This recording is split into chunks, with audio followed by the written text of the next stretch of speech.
Sebuah novel berjudul Layar Terkembang. Novel karya Sultan Takdir Ali Syabana yang diterbitkan pada tahun 1937.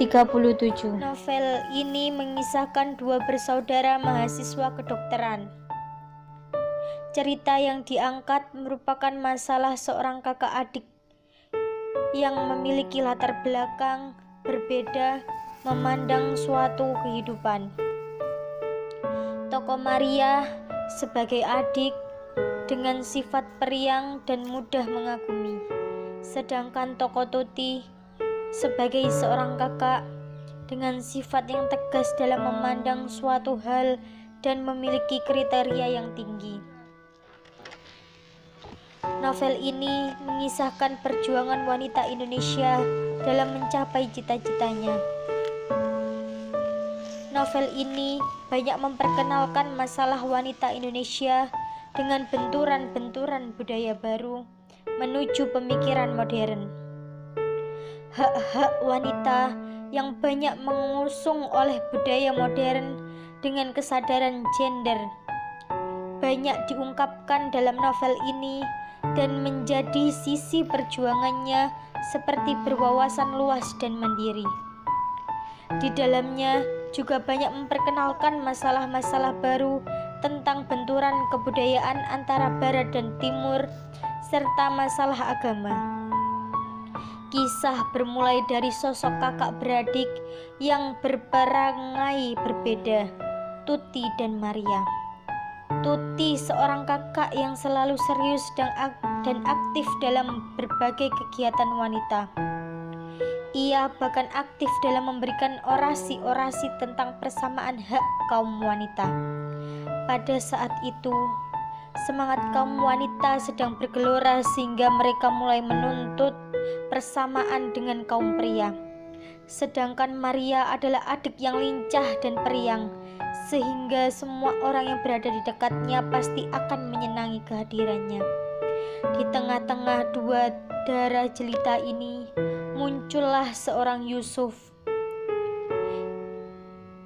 seorang mahasiswa kedokteran yang pada masa itu lebih dikenal dengan sebutan sekolah tabib tinggi. Sejak pertemuannya yang pertama di gedung akuarium pasar ikan antara Maria dan Yusuf timbul kontak batin sehingga mereka menjadi sepasang kekasih. Sementara itu, Tuti yang melihat hubungan cinta kasih adiknya sebenarnya berkeinginan pula untuk memiliki seorang kekasih. Apalagi setelah ia menerima surat cinta dari Supomo, seorang pemuda terpelajar yang baik hati dan berbudi luhur. Namun, karena pemuda itu bukanlah idamannya, ia menolak cintanya. Sejak itu hari-harinya semakin disibukkan dengan kegiatan organisasi dan melakukan kegemarannya membaca buku, sehingga ia sedikit melupakan angan-angannya tentang seorang kekasih. Setelah melalui tahap-tahap perkenalan, pertemuan dan keluarga dan kunjungan oleh Yusuf, diadakanlah ikatan pertunangan antara Maria dan Yusuf. Tetapi sayang, ketika menjelang hari pernikahan, Maria jatuh sakit. Penyakitnya parah, malaria dan TBC, sehingga harus dirawat di sanatorium Pacet. Tidak lama kemudian, Maria menghembuskan nafas yang terakhir. Sebelum ajal datang, Maria berpesan agar Tuti kakaknya bersedia menerima Yusuf. Tuti tidak menolak dan dimulailah pertunangan antara Tuti dan Yusuf. Akhirnya, tak lama kemudian keduanya menikah dan hidup selamanya. Bercahaya-cahaya mata Maria mendengar lukisan itu tentang keindahan dan kebesaran alam di dunia ini. Dan dalam hatinya yang mengagumi anak muda itu, tergambarlah apa yang didengarnya itu.